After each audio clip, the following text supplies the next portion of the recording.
Hey, Alpha fam, welcome back to another episode of Alpha Commission. Today on Alpha Commission, of course, we're going to go over the huge dump on the Bitcoin chart relative to the strength that many commentators were making, trying to suggest that Bitcoin had somehow decoupled from the market. Of course, we did take a tumble as the US dollar did press upwards and as stocks took a bit of a dip themselves, so no decoupling to be found yet. Guys, this market still is highly unstable, and of course, yesterday we were saying all of the metrics did look, out of sync. The different time frames don't agree with each other or didn't agree with each other. And guys, when you see that multiple time frames aren't agreeing with each other, when some are bearish, some are bullish, you don't need to trade. Like, guys, if all of the conditions aren't good for the obvious setup, you don't need to trade. You can just preserve your capital. That is actually a winning strategy. And in fact, many great traders only trade 3 times a week, something like that, when they see an ideal setup. You don't have to be trading every day. Some of you guys are turning into degenerate gamblers, like drunken alcoholics. You're trying to capture every single little move, and that's not what you need to do.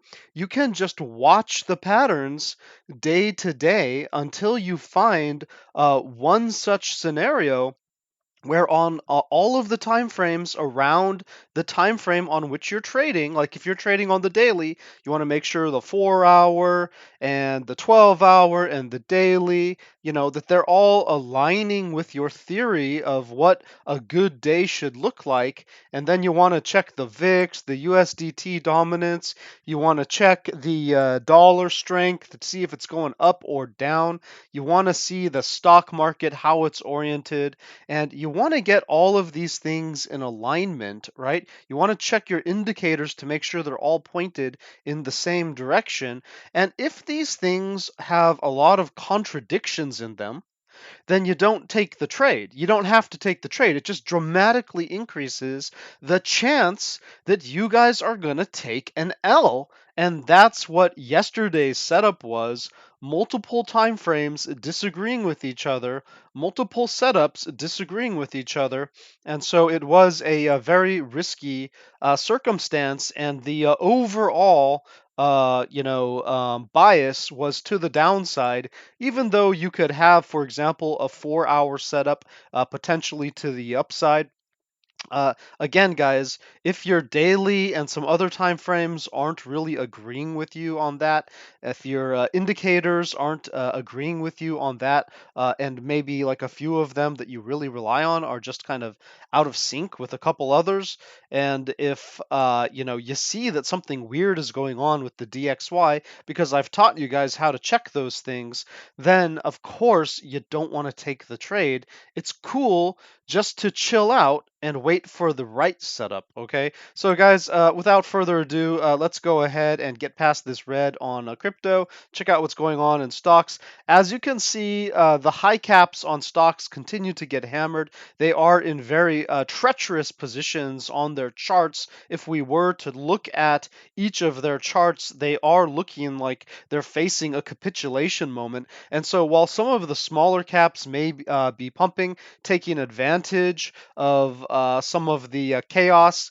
In fact, this market is on the precipice of another tip over to the downside. Just in my opinion, not financial advice. You guys are going to have to do your own analysis and consult your own advisors. But guys, just in my personal opinion, I feel like we have another leg down, and I've been pretty clear about that for a while. Stocks across the world just mixed, but overall bearish, with China taking a pretty big hit today. Goodness, that's a sizable loss in the Chinese markets. Part of the chaos that's going on today, guys, is this. I don't know if you've seen this, but we do have. The Russian invasion is kind of stepping up here. There is, there was a huge explosion. on the bridge that links between Crimea and, of course, Ukraine, which Russia is using to supply its war effort. And so, of course, this was probably conducted by the Ukrainians. And, this happened already. But what is the response to that? Russian troops to assemble in Belarus as Alexander Lukashenko threatens Ukraine. So now what's happening is that this war is escalating, okay? So there's a reason why I'm telling you all this, Alpha Fam, because when Europe is destabling, that's going to push up the dollar. And so now there are pretty much rumors that Lukashenko is going to shore up his military with 500,000 recruits and align them on the military border as Russians assemble. And of course, Putin has been conscripting, ordinary Russians into the Russian military. And so it looks like Putin is going to make a huge push into Ukraine, the likes of which we haven't seen before. At the same time, he's trying to get authorization from the three different parties that he needs to authorize nuclear weapons, just so that he has that available to him. He's got his bunker that he's going to hide out in already planned. He's given notices to his gymnast girlfriend that she could be spirited away at any time and brought to his little cubby little hidey hole that Putin is carving out for himself. Guys, don't forget that Hitler died in his own bunker. So not sure what Putin is thinking, but he may be creating his own coffin if he's not careful. And so anyway, all of this is adding to huge chaos in Europe in terms of the different market expectations. And so what we did see is a spike in the dollar. And so if we just quickly jump over to the US dollar here, we can see that spike just to the upside. And of course, this is the US dollar once again showing its strength to the world in a way that, negatively affects the crypto market, the stock market. It hurts Americans, actually. A lot of people don't realize that it's not good for Americans either, and that it does make it more difficult for our business to operate. So it is a double-edged sword as we fight inflation. And then, of course, it's really bad for our partners that trade in U.S. dollars, as that's the world reserve currency. But guys, there's no choice because it's not the US doing that to those countries. Those countries made the choice to invest in dollars, and right now they're demanding dollars. That demand for US dollars is just going up and up and up, and that's not the fault of the United States. That's Europeans, that's Japanese, that's Chinese, that's Australians, that's everybody in the world trying to get into the dollar because they believe in the dollar more than their own local currencies, right? You see what's happening with the British pound. You see what's happening with the Turkish dollar. You see what's happening with the banking system in China. And you see what's happening with the sanctions on Russia. You see what's happening as Ukraine is getting crushed by an invasion force under Russia. You can see what's just happening across the world. And so the dollar is the safe haven. And ideally, the Fed wouldn't want to be increasing interest rates during a time of chaos like this.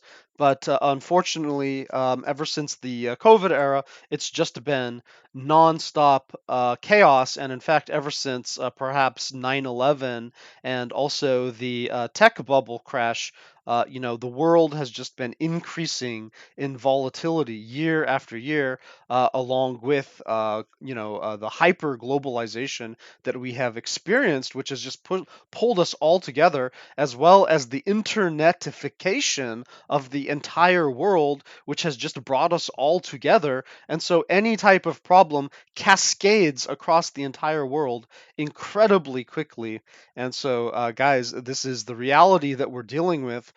Cash is king, specifically the US dollar. Guys, of course, we do have some things on the economic calendar there. We do have the New York Fed's 5-year inflation expectations coming out tomorrow. So this may be what the market is positioning itself for, to take a little bit of tumble. Yesterday, on yesterday's episode, I did suggest that the market might front run that CPI data on Thursday, with the New York Fed inflation expectations on Tuesday, and there also might be a little bit of a fake out going on. So just be careful for these shenanigans. As I mentioned, that this is going to be a highly eventful week, and that you guys don't need to be trading during that high volatility. You just have to understand how to position yourself once the moves start occurring. And if there's an era of, if there's a period of uncertainty, like for instance, Monday night, nobody really knows what's going to happen with the New York Fed inflation data tomorrow. You don't have to be trading right now, right? Again, guys, like risk management is so important, and so you guys don't always have to be trading. What you have to be doing is taking your profit. Always be taking your profit. Always be selling in a macro downtrend. Put food on your table. Don't be loyal to these coins, guys. They're not going to be loyal to you, and a lot of you are going to get wrecked if you just believe in something through faith, which isn't really proven, and which is a pretty scammy industry. I'm talking about crypto. And so, guys, like, just to be careful about what you put your faith in. The tether that we use, the Tether Corp, man, they are 1,000 times worse than the Federal Reserve. They do infinite money printing as well. Guys, these exchanges like a SAM at FTX, like Coinbase, Binance, guys, these guys are worse than the banks. Get it through your heads, okay? I mean, some of you guys are really knuckleheads about this industry. You have this kind of faith that it's somehow better than the system that we already have, and that's just totally incorrect. I mean, could you imagine if everyone was using Luna as their banking system when Luna had a major collapse? We only see that kind of crap in third world country banana republics, collapsing under like the most insane pressures. And in crypto, it's just a common everyday occurrence. Do not take your faith, right, which should be reserved for your higher values and for people you love and for the good things in the world that are tangible that you can appreciate.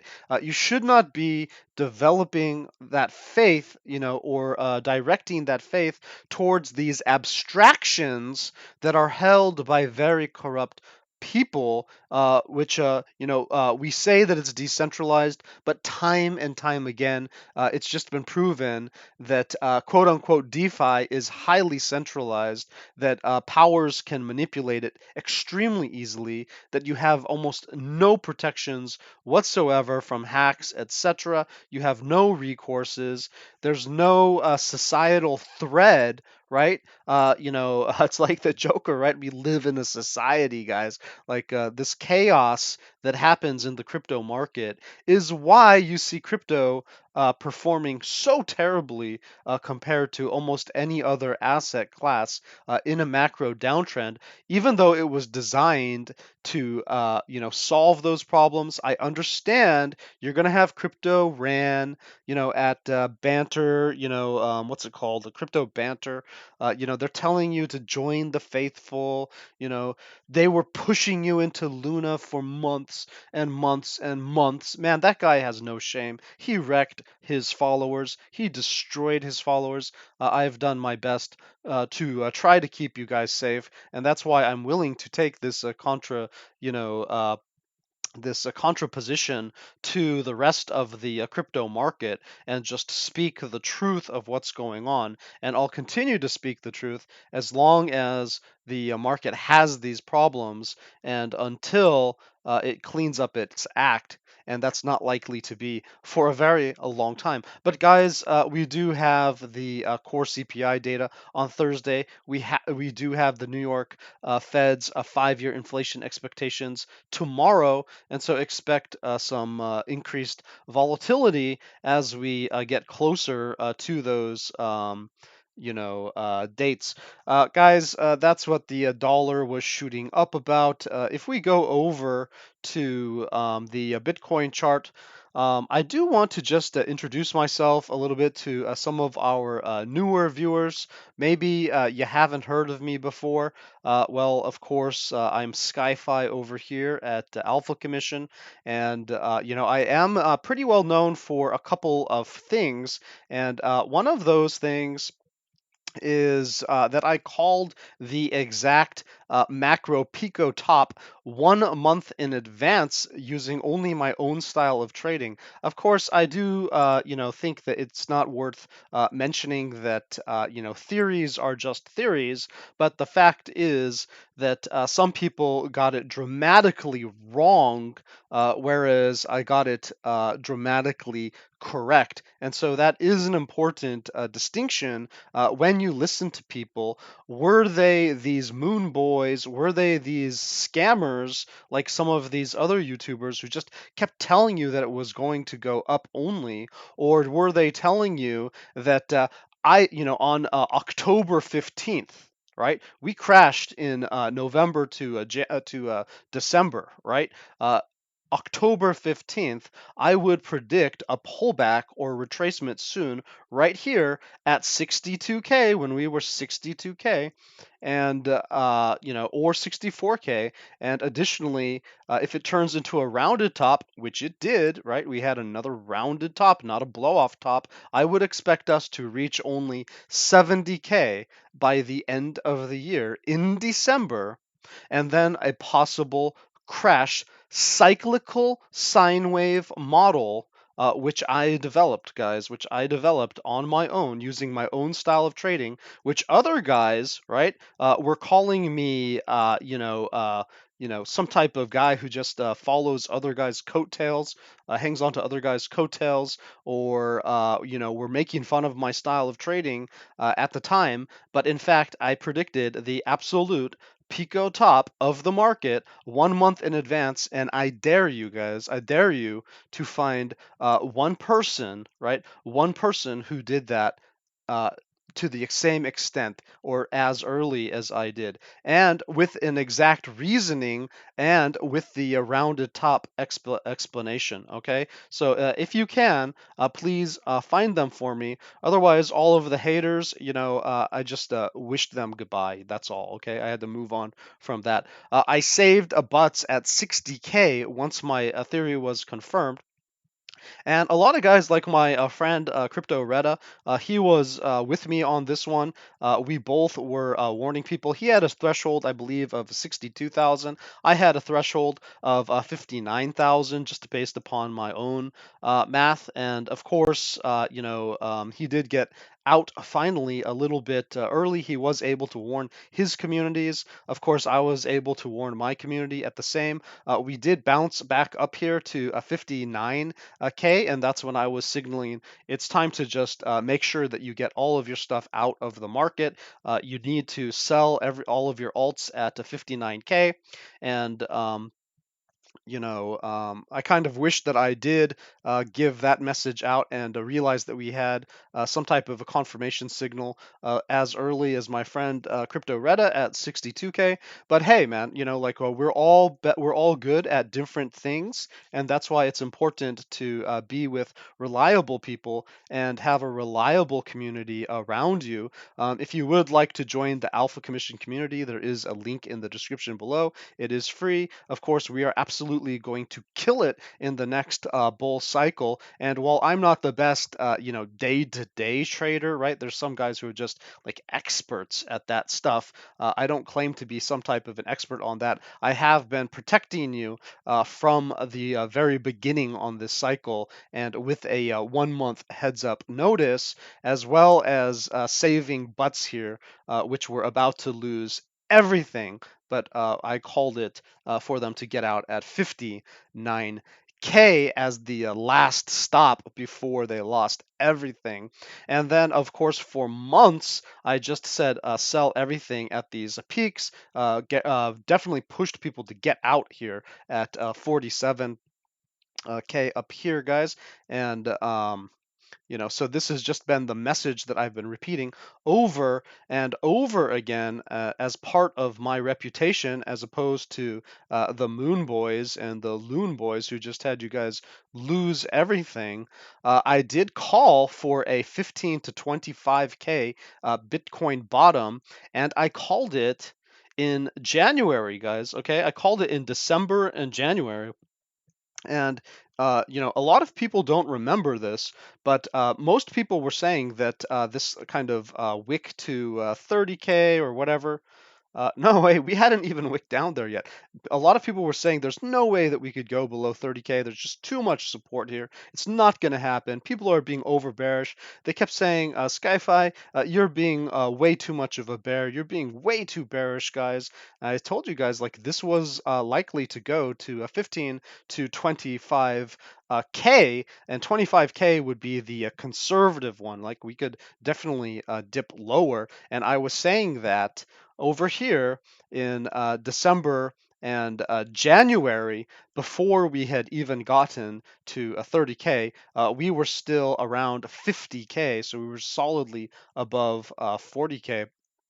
And so guys, again, like, that's just part of my reputation. And here you can see, of course, this was a re-upload from the 120 kind of low resolution video. I re-uploaded it in high definition. And you can see the area that I was marking out in my video, as well as posting it on my Twitter, so I can just prove that. And guys, also, I was recognizing this as a stocks and commodities super cycle since 1 year ago, right? And that's what I was talking about. I made a couple different videos because I kept repeating this over and over again, but people weren't understanding what I was saying. I was saying this is a super cycle on stocks and commodities, and that this is something that crypto had never seen before.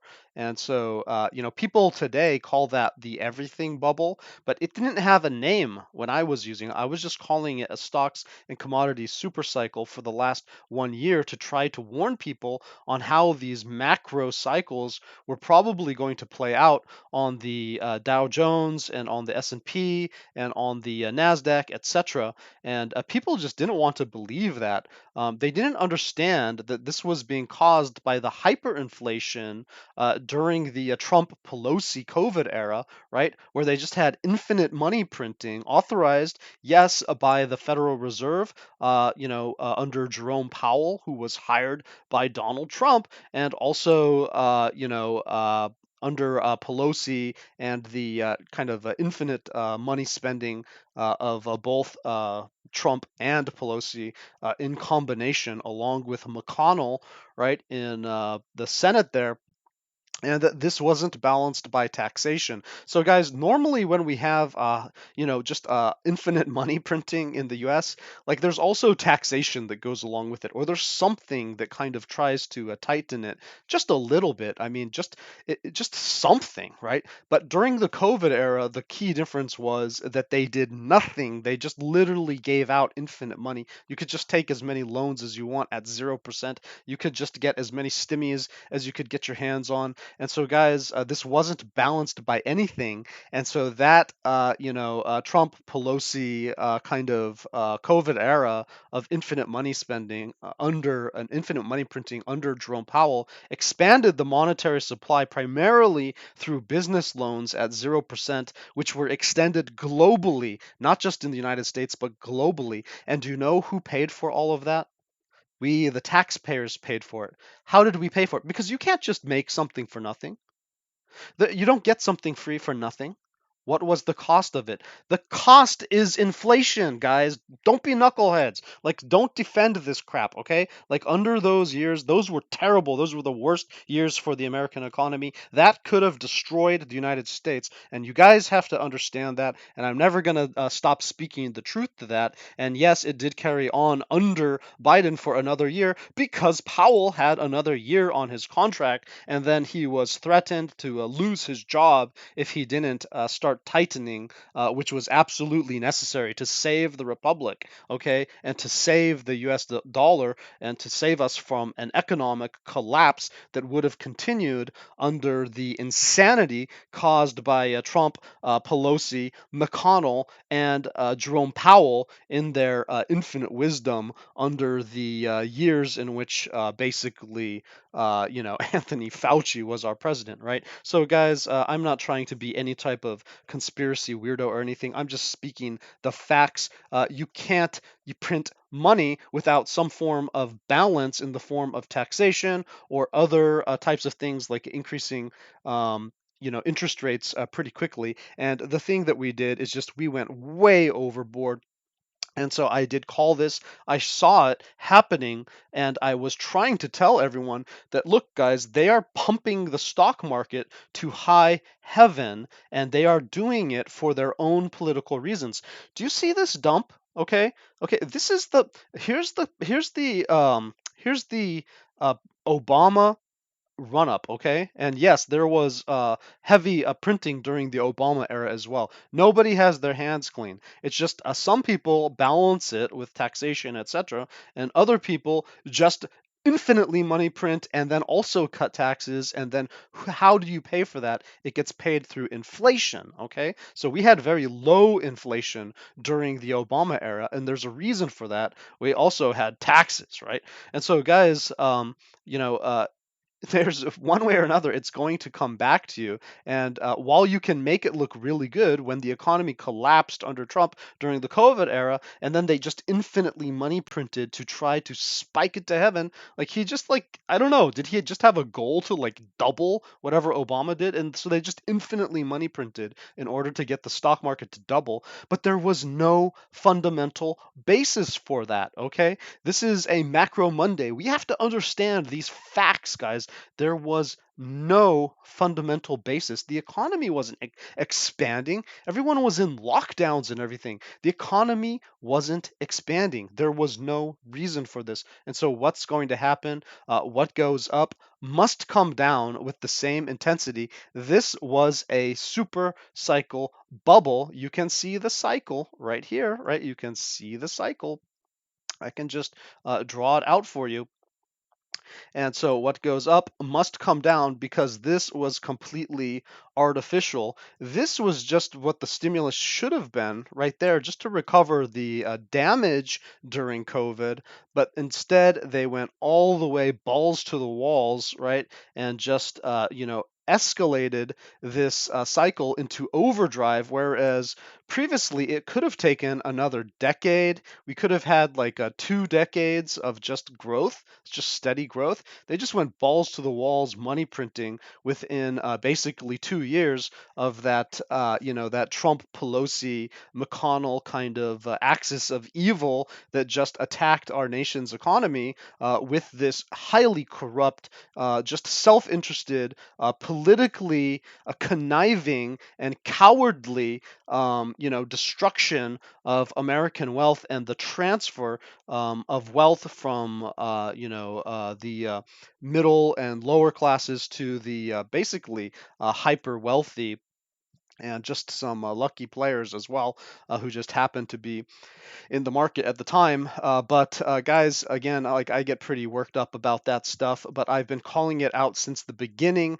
I wish people had been listening to that. Of course, I did call the top of the market 1 year before pardon me, 1 month before anyone else, and so that's who you're dealing with here. Now, since that is, basically part of our macro understanding, you know who you're dealing with. Then I also have to confess, guys, that I have also, of course, made mistakes, right? And one of the mistakes that I made actually just happened yesterday, where I was a little bit too bullish on, for example.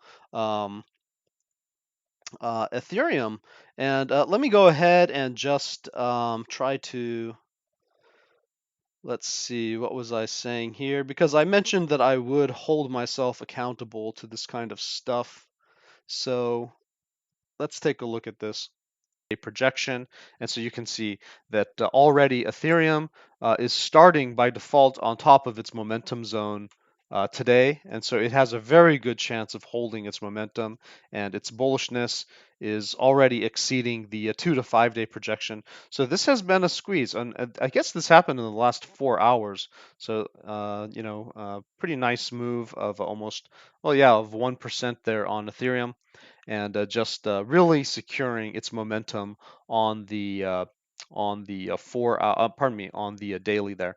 So based upon the 4-hour EMAs, it does have a bit of a squeeze play. So this does suggest continued bullishness on Ethereum. Let's go ahead and look at the daily for Ethereum. Of course, those momentum zones, those momentum pools, they don't change based upon the time. That's always going to be a 1 day configuration for me, good for 24 hours only. But you can see that on a squeeze basis for the price action using our EMAs, that also in line with our momentum zone being bullish, you can see that we do have a little bit of a bullish orientation here for Ethereum to potentially pop up to this 1360 area, assuming that it wants to tag the 21 on the daily from this point here. It could very easily lose this area though, guys. So just to be aware that this is just one candle. It's just one 4-hour candle that probably hasn't even closed yet. Yeah, I mean it has 2.5 hours to go. So this thing is just pumping as we speak, but it got a little bit of resistance. So there may be another 4-hour candle that's needed to just kind of prove that bullishness. But you can see that Ethereum. So guys, I just wanted to show you the whole clip there on how I was analyzing Ethereum and why I suggested that there could possibly be a little pump there. But just in truth and advertising, right, just for transparency's sake, I want to show this as a mistake. And one of the mistakes that I made here is, first of all, when I was looking at the momentum zones, right, the whole point of the momentum zones that I'm developing is that we measure it on a closing basis at the end of the day. And I had just made these momentum zones, and I was talking about how the price action is already aligning bullishly on the momentum zone. And of course, that would have been the start of the day, right? So every afternoon, a new day begins basically for Ethereum and Bitcoin. Okay, it closes at the end of the day, and then because it's a 24/7 exchange, a new day automatically begins. And then you have to wait until the end of the next day for the closure. And of course, we did not close above that momentum zone. And so I should not have been talking about any type of bullishness being confirmed by the momentum zone, because that's my own system that I'm developing myself. And so I made a mistake there. I didn't do that with other calls in the past, but yesterday I made a mistake and I regret that. And so I'm using that as a learning experience. When I set up one of these zones, which is good for 24 hours, we have to measure it on a closing basis. And simply the day had just begun. It hadn't closed yet. And what we saw, of course, was a tragic downturn. And so later on, I did mention that, of course, that it was only one 4-hour candle and it was only halfway finished closing. And so, of course, it could have gone back down, which in fact it did. And so I probably should not have projected anything based upon that momentum zone. That was what we should analyze today, right? How we close based upon that that momentum zone. I should not have suggested it, and I regret that error, and I apologize. For the EMAs, however, that was a good analysis. It does, there was positive direction on both of the EMAs there, and they could have easily been put into a squeeze. But guys, for EMAs, generally speaking, you like to see one or two, maybe three candles squeezing in between the EMAs while the EMAs have a positive direction. And so it was a little bit of hopium in my mind, just because, we were catching this type of support here. The momentum was changing towards the upside, and I was pretty eager to try to get in some type of a bullish trade. But in the future, when we have some type of concept, right, we have to also work with validations and confirmations. And nothing had been validated, nothing had been confirmed. We just had the we just had the hypothesis there. So it was a nice thought, but unfortunately I was mistaken, and so I regret that. Guys, one way that I did do pretty well, though, is at the end of last week, right? Actually, September 30th was that.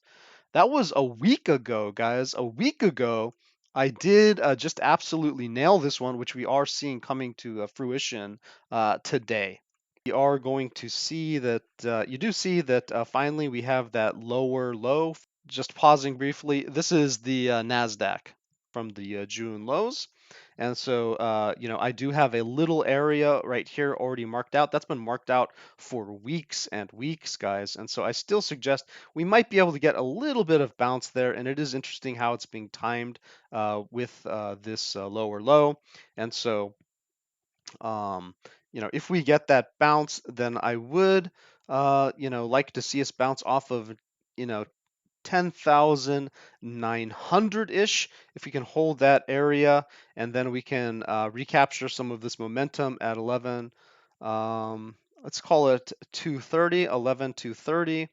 Then I'm going to be feeling a little bit better about the Nasdaq. And if you want to just have that medium time frame, that bullishness, then 11,560 is the key level to watch. However, I do suspect that we are going to get rejected around this area of 11,350 and perhaps even continue to break down. So this is just my theory of the market. So guys, gonna pause there. I just want to show you what actually happened on Nasdaq then. And you can see that this is my same line that I had marked out here. And what did we do? We bounced off of that green area I had projected. We got rejected off of this red zone that I had projected. And look, we're making our way back down. And so the target I have is somewhere around this 10,400 on the NQ1 NASDAQ 100 mini futures. And so, guys, we're just going to watch this space. We really do have to put in some type of a support, some type of critical support here on NASDAQ. But otherwise, guys, so there's the beautiful call. And then, of course, I showed you my ugly analysis of Ethereum. But as long as we're getting better than 60%, and the other calls were pretty spot on, so no need to really go over those. But and Bitcoin, I definitely analyzed the different time frames and the different setups correctly, but which were in contradiction, by the way. There was no distinct direction on that. But for the stock market, boom, boom, and boom, guys, just absolutely three directional calls just nailed 1 week in advance, guys, while other people are just catching up on the daily. We are nailing them in advance. And then just one type of kind of sloppy kind of conjecture on my point. And so a solid miss, right? A solid miss and an error on my part. Guys, let's go ahead and just jump over to Bitcoin and start the real analysis, guys, because we did have a pretty eventful day. You can see that just based on a structural basis, we have been having these higher lows. And we did violate the trend line that we had. And so, of course, as we pushed down from these main candle bodies on the daily, you can see these nice blue candles pushing up every time we get to this kind of dashed line that I have out here. We didn't have that here, and so we did just have a really weak, just a really weak blue candle right there. And so when we didn't get the push that we needed, and by the way, the momentum was being lost out of this system primarily because of that just good jobs report, right? Like jobs were stronger than expected. I went over this last week and how that would have a negative effect on the market. And I told you that in advance before the jobs report came out so that you could position yourself accordingly as this market was likely to chop down, and then use that data as an excuse to continue potentially to chop down into the New York Fed's 5-year projections and into the CPI data, which measures inflation on Thursday coming up as we get wedged in on this market. And anyway, without that huge pump, because of the momentum loss that we were experiencing, um, which, by the way, visually can be represented by the white box being above the blue box whenever I set out these zones. Ideally, you want to see the white box under the blue box. If the white box is under the blue box, it means that our momentum is shifting to the upside. If you see the white box above the blue box, then momentum is shifting to the downside. And so this white box has been slowly creeping above the blue box on Bitcoin, and so that did give us kind of negative momentum building up. Guys, but without that push up with one of these major candles that the market would have expected, we did just get a really bearish downtrend to this next level down. And as you can see, we violated it, and we're catching ourselves on these candles back here, right, in this kind of little area that we have back here. Maybe if we switch to a 4-hour, we can get a little bit better detail. And you see that this is kind of a critical support for us. See a lot of price action here, a lot of price action here, nice bounce here, nice support here, lots of price action over here. And so if we don't hold this, there's a good chance that we could drop just a big level lower, perhaps to this $18,600 area. Perhaps perhaps even a bit lower. But guys, I don't think this is going to be a catastrophic dump. I do think that we're probably going to have to work our way through a couple of these levels. We have now spent enough time in this area that we could potentially catch ourselves just depending on what the market expectation is. And our momentum is slowing actually to the downside. So we can't really expect the same type of crash that we had during the kind of Luna dump type stuff, right? Uh, of course that could happen if stocks just go absolutely crazy to the downside, but most likely we're going to find some type of support in these areas beforehand. Let me just check our support and resistance, just to kind of show you just visually like what we have going on here. So you can see these different levels that we have, and then of course we do have our let's see, what do I want to take a look at first? Let's go ahead and take a look at our second boss, which is now really our main boss. You can see that we just pretty precisely have been rejected off of that zone that was right here, right? You see this little wick of rejection all the way down. Sometimes we get above it, sometimes we just reject right on that like dashed line. And so we hit the dashed line, and so we are getting rejected quite in line with what I've been saying for the last couple weeks about this second boss. We do have our macro downtrend, but as I mentioned, that one's less significant than people would think. And we have been kind of using it as a little bit of support, not great support because it was just our resistance. It hasn't been proven as support in any way whatsoever, but it was trying to act as support just temporarily. You saw this little bounce off of here. You saw these wicks like bouncing off of our downtrend. And so people did have faith that this downtrend, this macro downtrend, all the way from November, they had faith that it could be flipped into support. But Bitcoin just has lost it. People don't have any faith in that downtrend now being support. And so, as you can see, the huge trauma in the market came as I think parties are just realizing this isn't going to hold. This yellow line, it's not support. It really is still our downtrend, and that this blue box, this the second boss, is actually the big boss now that has smacked us down. And so they're getting ready for levels lower, in my opinion. Now, I did think another call that I was making, it wasn't a call, it's just a suggestion that I was making, is that we were going to chop around into the Fed's 5-year projection as well as the CPI data, and that would lead us to perhaps a capitulation event or a pump on the 13th when the CPI data actually comes out. But it looks like the market is front running that news.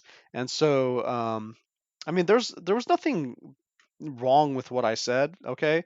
That was a perfectly reasonable expectation. You can see how we're moving, right? You can see how we're moving.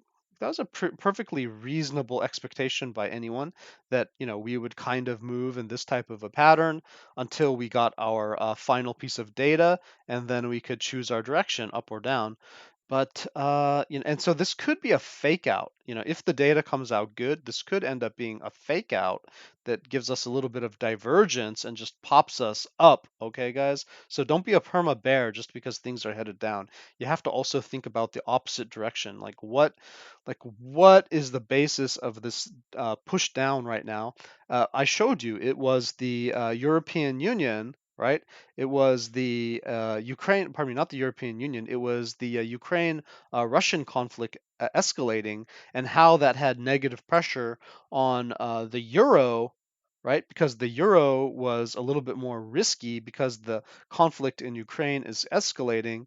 That has pushed up the U.S. dollar, which allowed the market to come, crashing down today. But that doesn't mean that it's economically fundamental, and it could stabilize, right?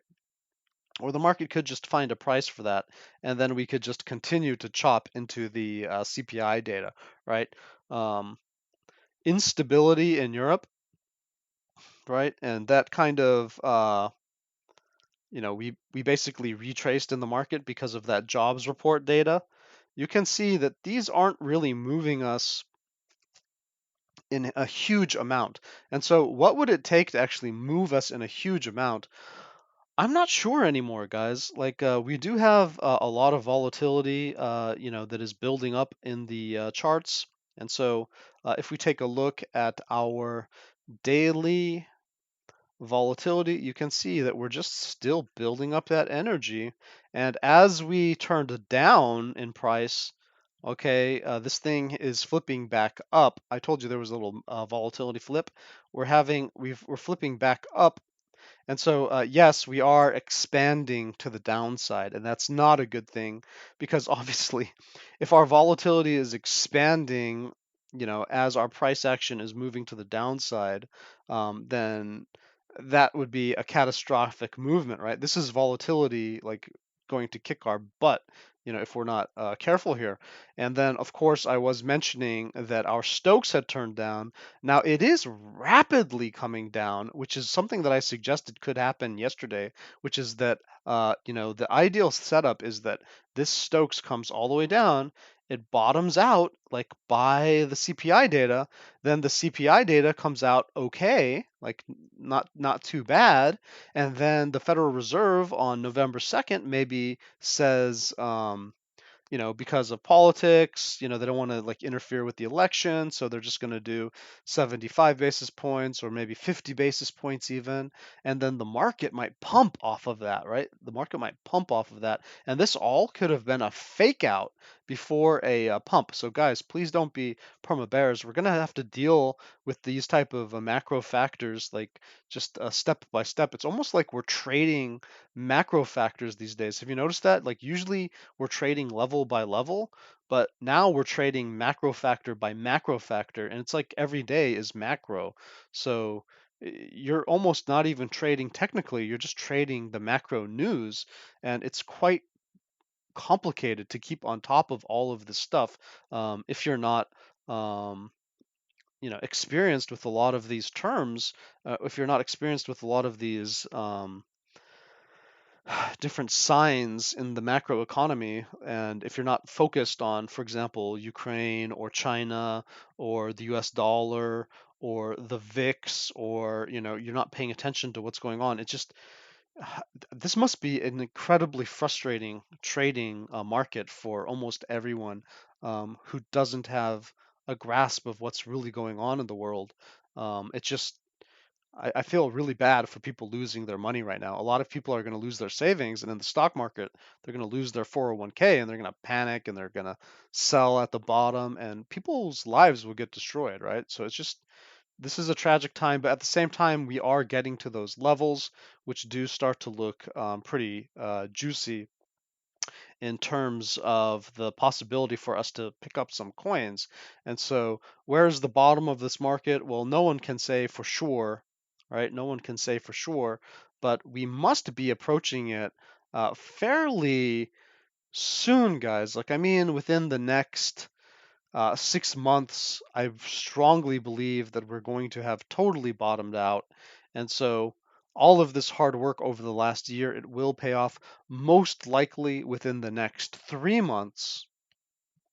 And it could even be as early as end of October or November that we can kind of confirm some type of bottom. Although personally, I think because of earnings, I think it might take a bit longer, and that maybe we have to wait for Q4 earnings, and then we have to see how the Fed is reacting, kind of after that holiday season, which, can pump up a lot of the markets and stuff. And so that might throw just a bit of a curveball depending on how people reacted during those holiday seasons.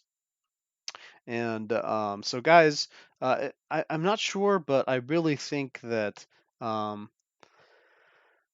almost hate to say it, but like after this next whatever the leg down is next, I think it's time to start. If you are somebody capable of holding for, potentially up to 2 years if you need to, right? Then I think it would be time to start DCAing in. And I've never said that before, but after the next major leg down, like wherever it is that we end up at, then I think it's probably going to be time to really consider, that sincere first DCA point. And that's again not financial advice. It's just my opinion. But yeah, I'm just getting that kind of vibe, guys. Let's see. I am just searching for things that we could perhaps take a look at on this kind of list of all this junk that I've just kind of accumulated in doing all of these analyses over the last year for you guys. And I don't know, it's just like so much. There's so much that we could talk about. We've gone over so many different things and so many different ideas. But this episode is getting pretty long, so probably going to just hold off on that for another day. And yeah, let me just take a look. The Wyckoff, no.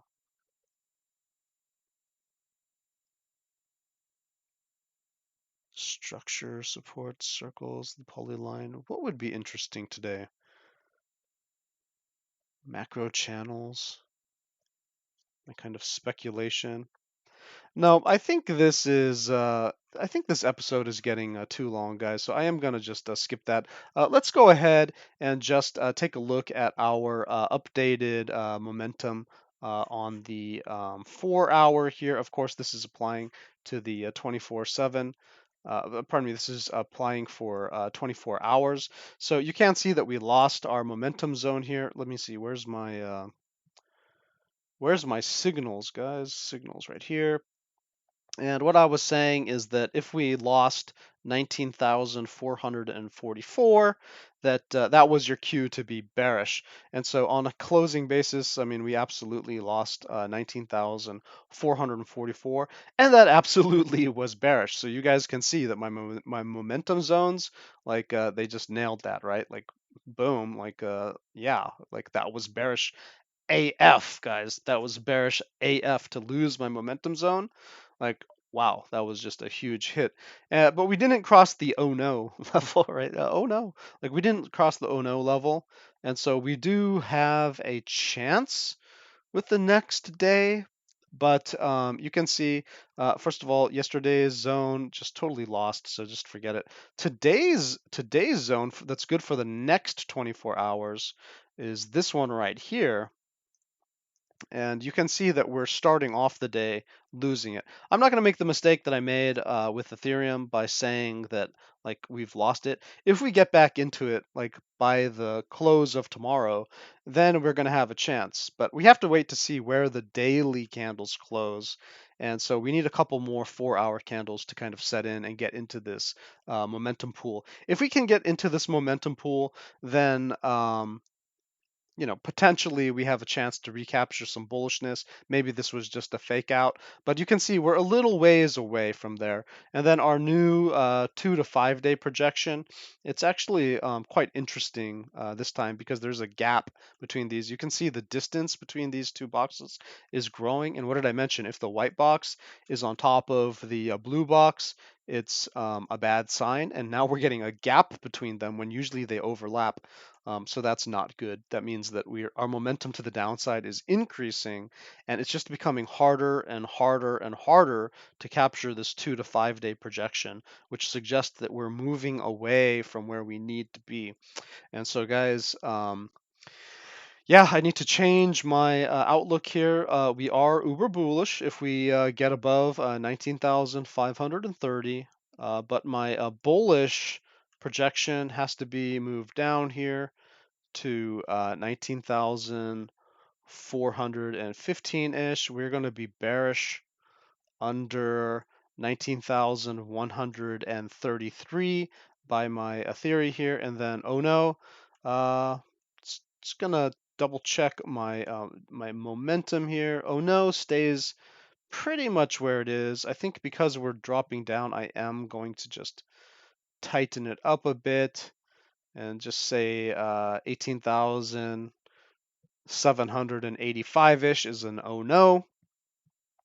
But you can see it's already pretty oh no, right? So, but we definitely don't want to lose this $18,800 level. You can also see in my support and resistance, it's part of this teal zone where we could fall to the bottom of there. And so that would suggest 18,200-ish, right? If we do lose that oh no, and then perhaps even lower, like 17,600, like this wick over here.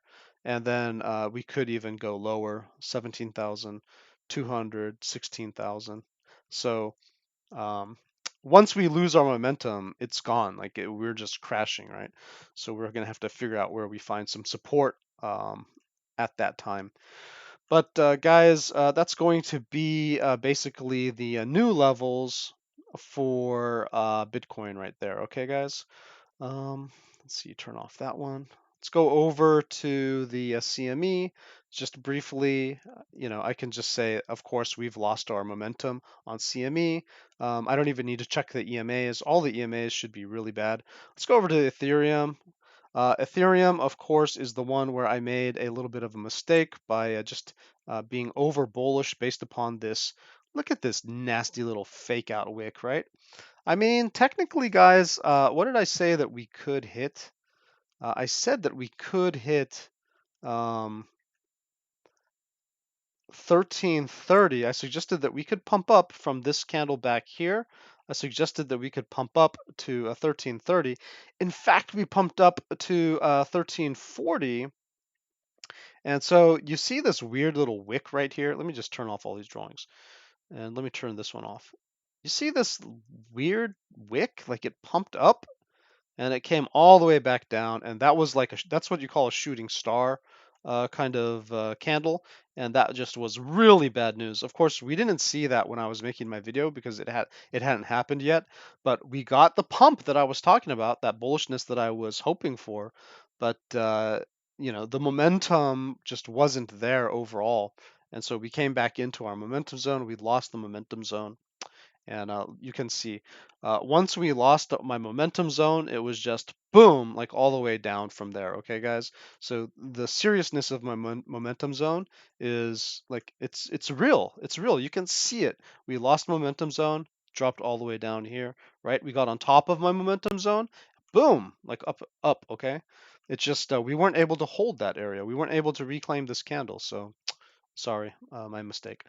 But yeah, sometimes these shooting stars happen, and it just goes along with the news. It goes along with the dollar increasing. It goes along with war, whatever. Like you can't control everything. But guys, those zones, were lost because of instability in the markets, not related to crypto. Like just crypto was the victim of it. And so here's our updated momentum areas. You can see a huge gap between this daily momentum that we need to maintain and the 2 to 5 day projection. And so that's not good, guys. That's not good. Again, we don't want to see a gap between these two. They usually should overlap, or the white one should be underneath it in order to see bullishness. For the white area to be way over the blue area, that just shows that we are dramatically losing momentum to the downside, and it's very difficult to recover something like that.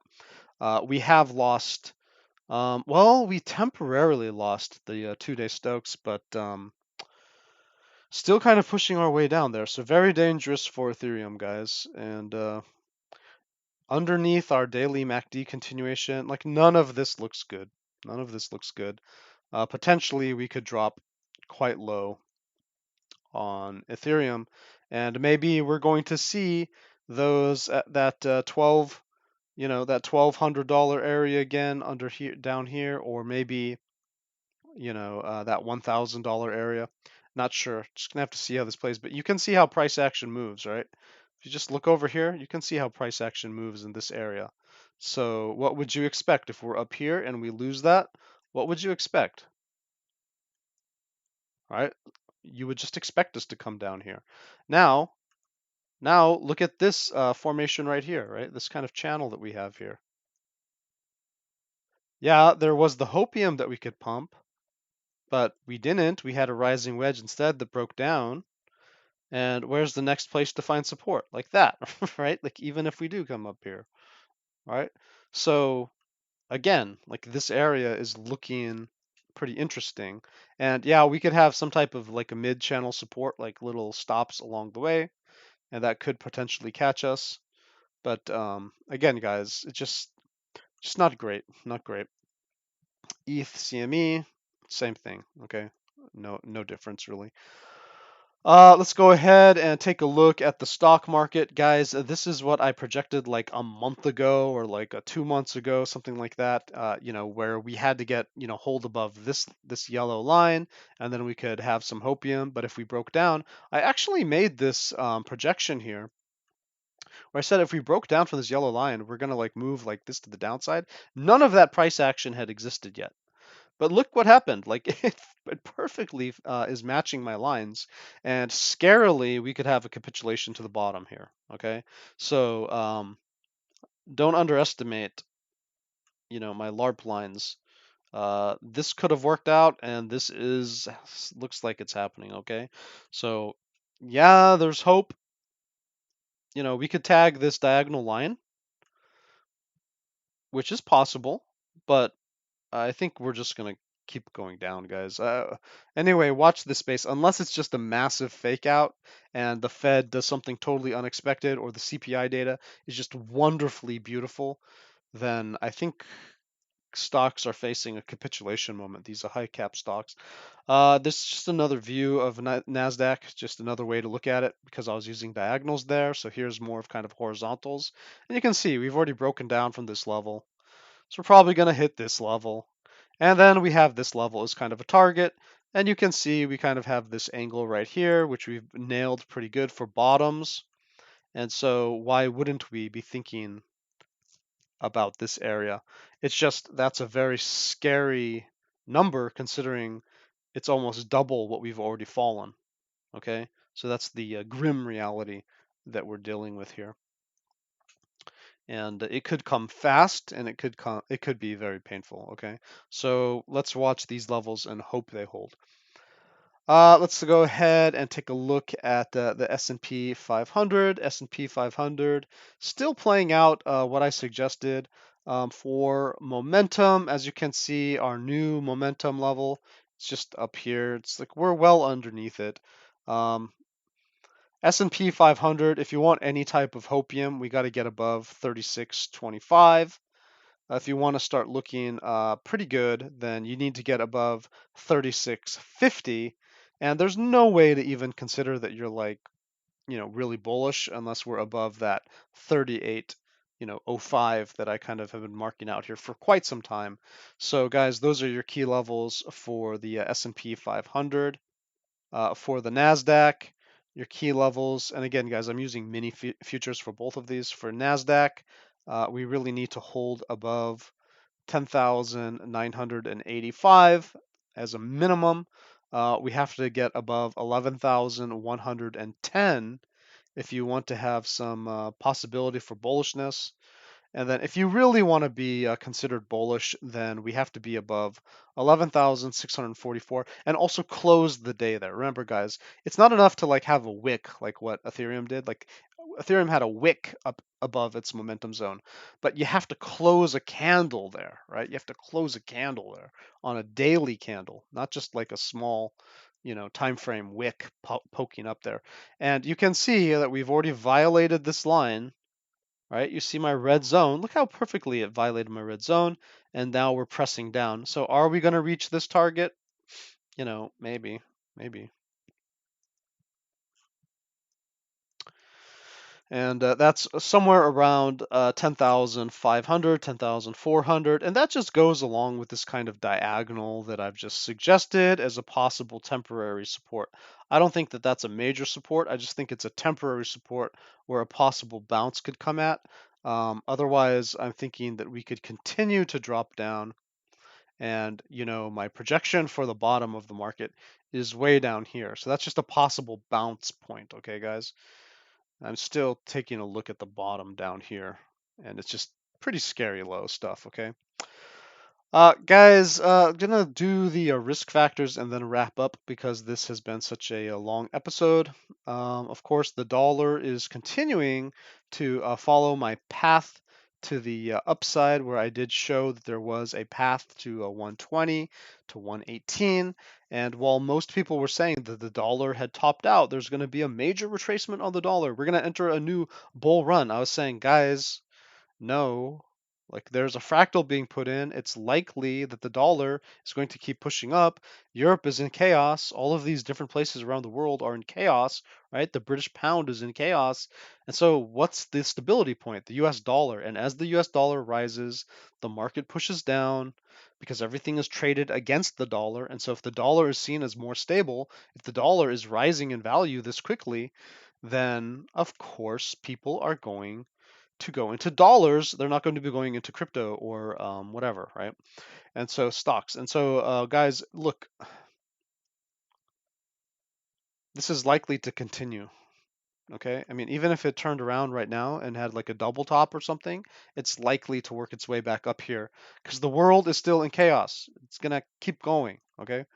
So, again, like some of you guys are in denial, but it's gonna keep going, and that's what I was trying to tell you. Look, I don't even have an arrow to the downside because I just so strongly felt that we were gonna be pushing up, based upon everything I know about macro. Like it was highly likely, but other guys were just calling. All these financial analysts all over the world were saying the dollar topped out, and we're gonna have a major retracement in the dollar, and it's gonna have a bull run. And so FOMO in, buy all these stocks that I want to dump on you, right? Because that's what they're doing. They're dumping on you. No, I was trying to save your butt, guys. So I hope you see that. VIX, yeah, just keeps pushing up. Again, one day I think we're just gonna skyrocket, and it's gonna be hell for trading. Everyone's gonna capitulate, and then we're gonna buy all our coins. Okay. Well, I'm looking for that 40 level to be crossed at a minimum. And I taught these secrets to my friends over at AR, but this is good stuff, guys. you want to be buying above 40 on the VIX, okay? Like just a little inside info there for you. USDT, do I even need to take a look at this junk? Like, look, yeah, it's just pushing up. Like, that's what I said. Like, just keeps bouncing around in here. We already know by looking at Bitcoin and crypto. Like, we can tell what's going on. Like, people are getting out of it, right? It's dumping. So let's just skip USDT. And then for our coins, of course, as I mentioned, Zilliqa was pushing up and looking quite good on that accumulation wedge that it was doing. But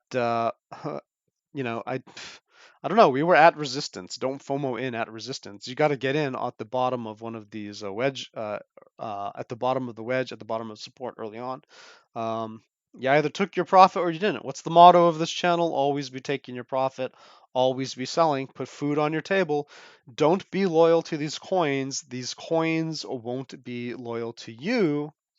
And by the way, even when we have like one of these giant wedges, like coming back to check the wedge, like it happens, right? Like you can have a bullish retest as well. So I don't know. I said Zilliqa was looking pretty stable and good, but man, some whales just had a massive sell-off. So sorry. I wasn't calling anyone, and I'll never call anyone to FOMO in after a pump. We only buy at support, Alpha Fam, okay?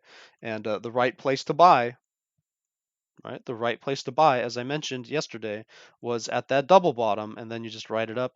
And then we have these different areas of resistance along the way where we take our profits, and we're always in profit because we bought at support. And if you get back to your price, you can just sell and you break even, at worst case, but at least you took your profit, your first profit point.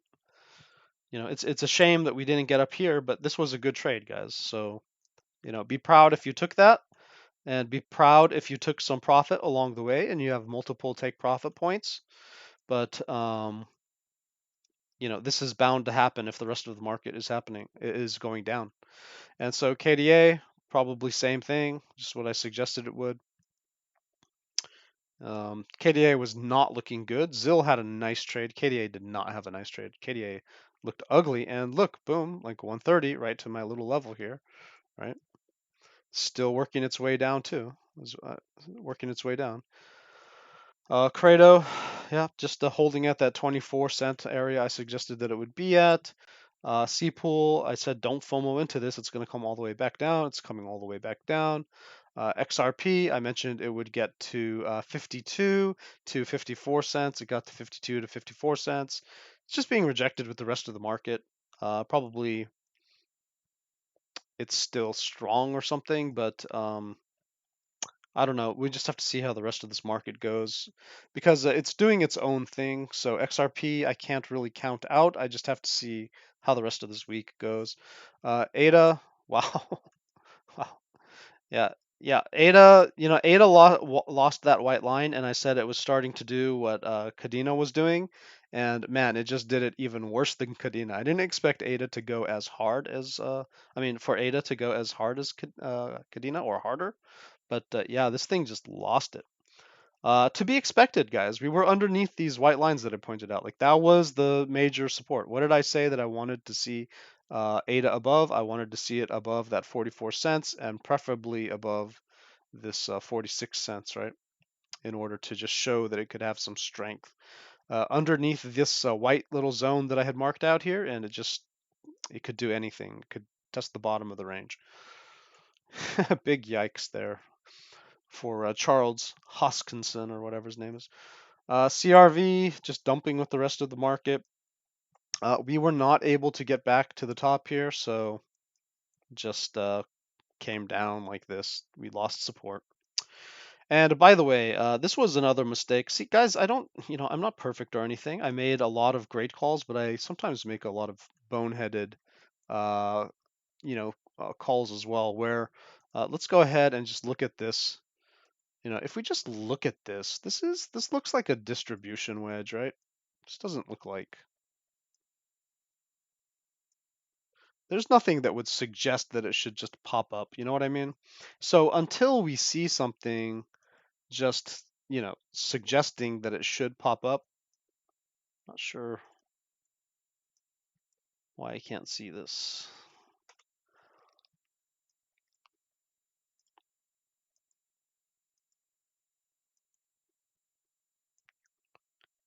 There we go. Unless we see some type of formation that suggests that it should pop up, it probably doesn't even make sense. Yes, I had arrows down and I had arrows up, but that was a bit of sloppy thinking.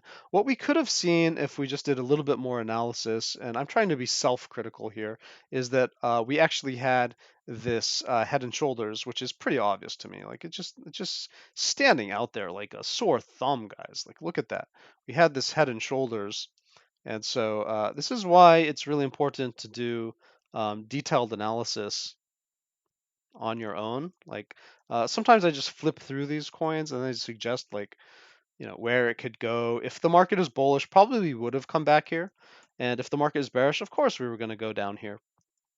But the key giveaway for CRV was this head and shoulders here, guys. Like, and also this distribution wedge to the downside. So I'm spending a little bit more time than I spent previously, but it was my mistake to be so casual about it. But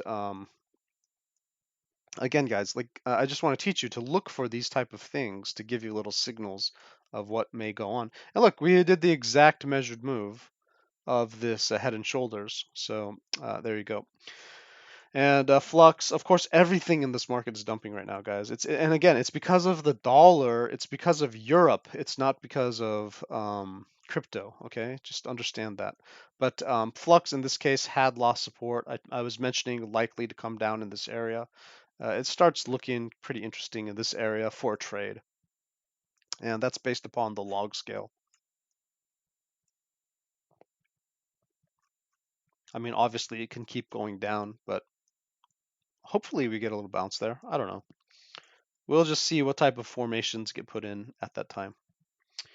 Okay, guys, that's everything. So that was your alpha for the day. Stay safe and happy trading.